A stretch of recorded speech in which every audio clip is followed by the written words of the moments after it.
All right, back here at 7 Days to Die, episode 11, and back to the commentary. And I think the problem is the Steam recording. I'm gonna have to find another way to record these videos so you don't have to sit through my commentary anymore. We have a couple of quests today. The first one brings us to the gas station in town. And we're just trying to finish up with the first set of missions before we move permanently to the next biome.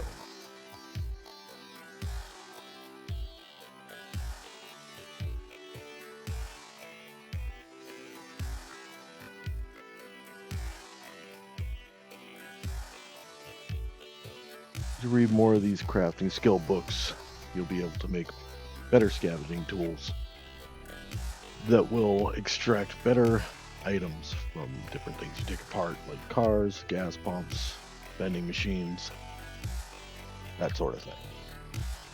The mechanical parts you get from these cars, like the springs and metal piping and the engines, you can use to make vehicles later on after you learn how to use them by reading the vehicle adventure books.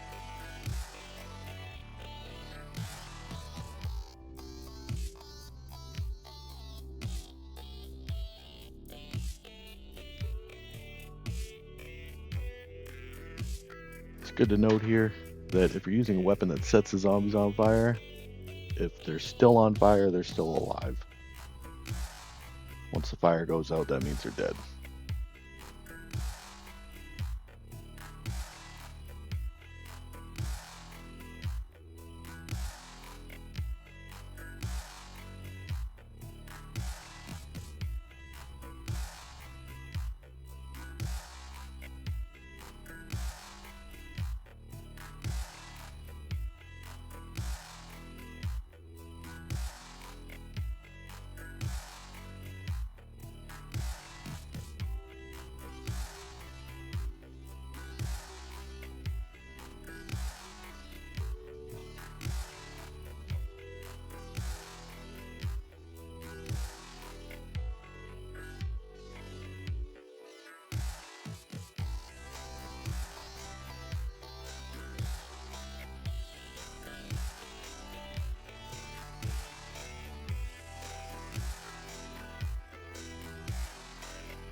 This is a fetch mission. Chief supplies. Don't have to kill any zombies here. You just have to get the bag and go. But it's a lot more fun to kill zombies while you're there.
When you're reading these crafting skill books and you have someone that you're playing with, it's a good idea to just stick to a couple of books at a time.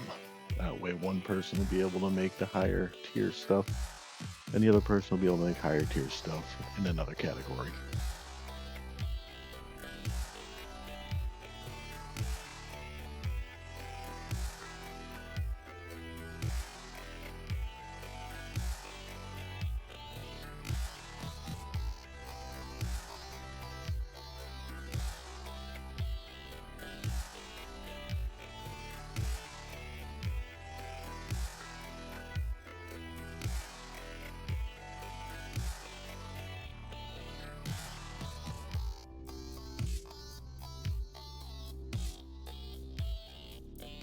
When you come across the zombies that have the yellow eyes, these are feral, a lot harder to kill, and they hit a lot harder. The best idea to make some distance and not trying to hit them with a baton like I am.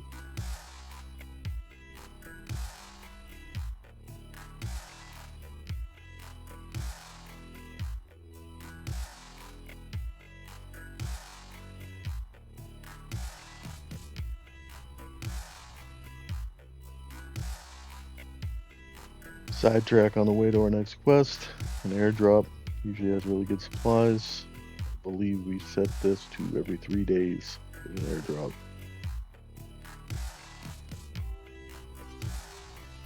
That magazine crafting bundle, it's about 5 or 6 magazines, so 7 magazines, a hammer, painkillers, not bad.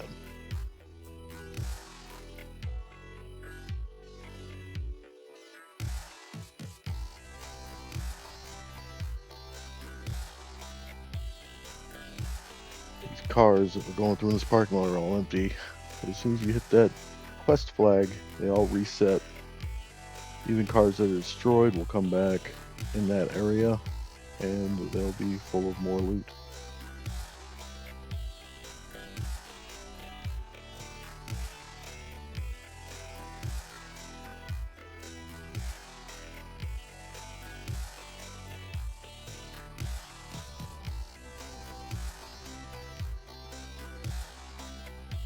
Our next quest is at the car dealership. It's also a different quest, clear the area, which means just gotta kill all the zombies in the area and loot whatever we need to.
Always check up high.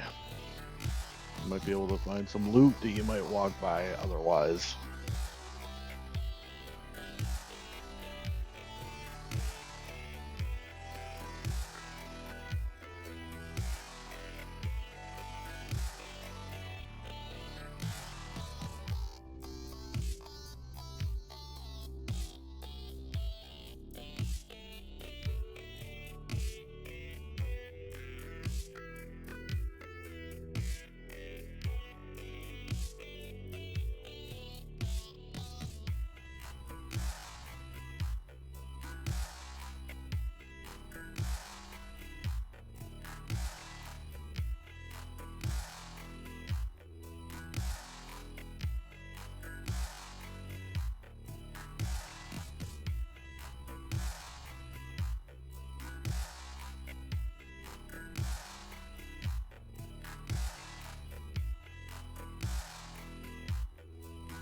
Make sure when you're going through these places that you always know your way out. You can get cornered real fast, and it's not good. Dying real fast, especially if there's 3 or 4 of those zombies on you. They could put an end to your day real quick.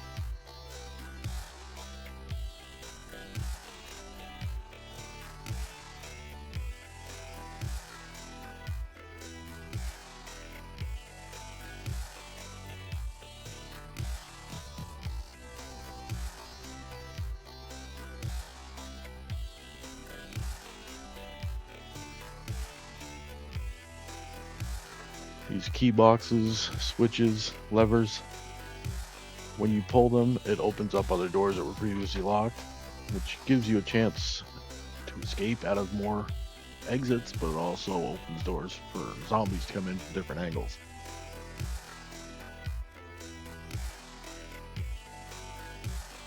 There is no wrong or right way to do it. Dealer's choice.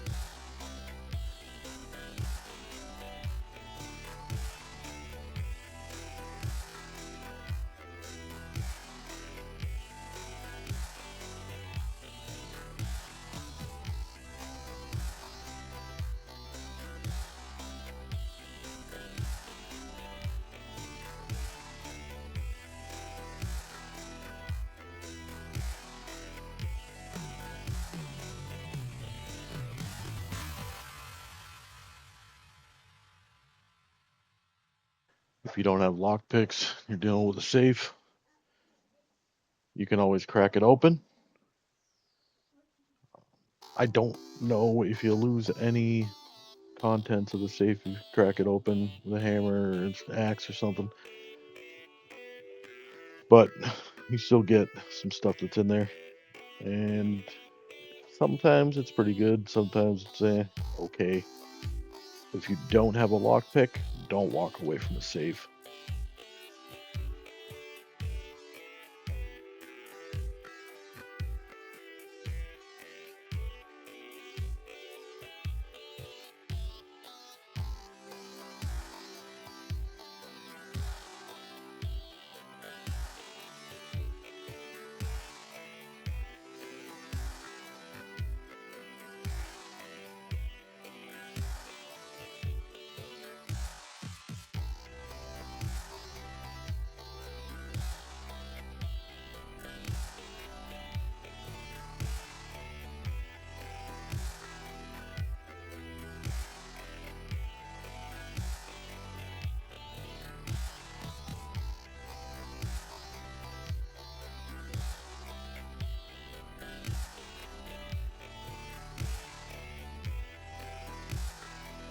As you can see, the rewards from wrecked vary.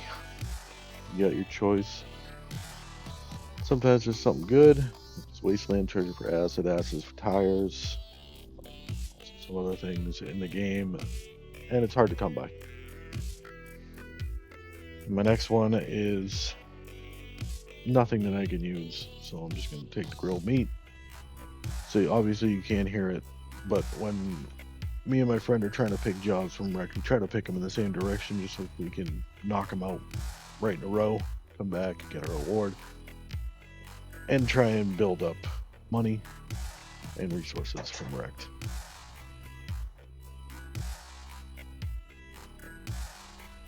This process we have is basically a rinse and repeat. Job, job, back to wrecked, back home, drop off supplies, and again until we get closer to Horde Night. We'll start fortifying this place.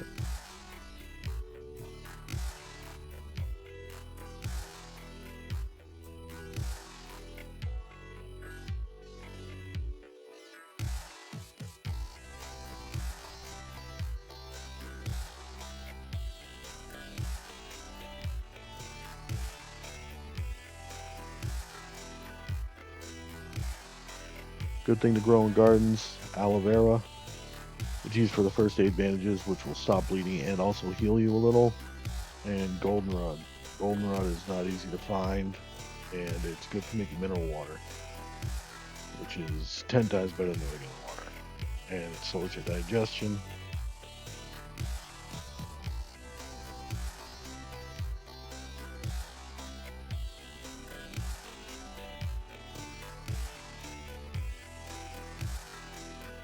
Always look for the opportunity for food.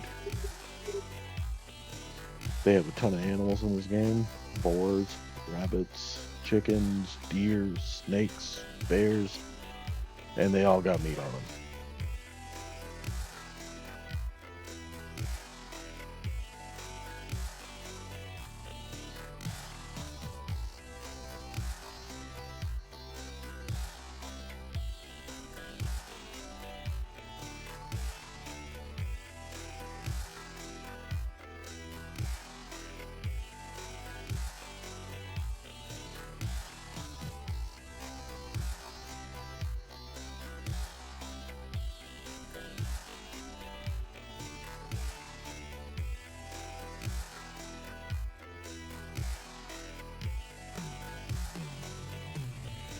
Defense on the base is constant. These screamers come by once a day, and if you don't stop them before they scream, they will definitely bring a lot of zombies. Not sure how many each one brings, probably about five, maybe six, I'm not sure. It makes you stop whatever you're doing to have to fight a dozen or so zombies.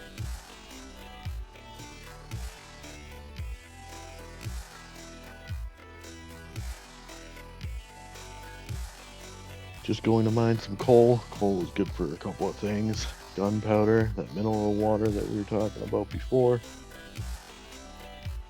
and you can use it for fuel, for your furnace, for cooking fires.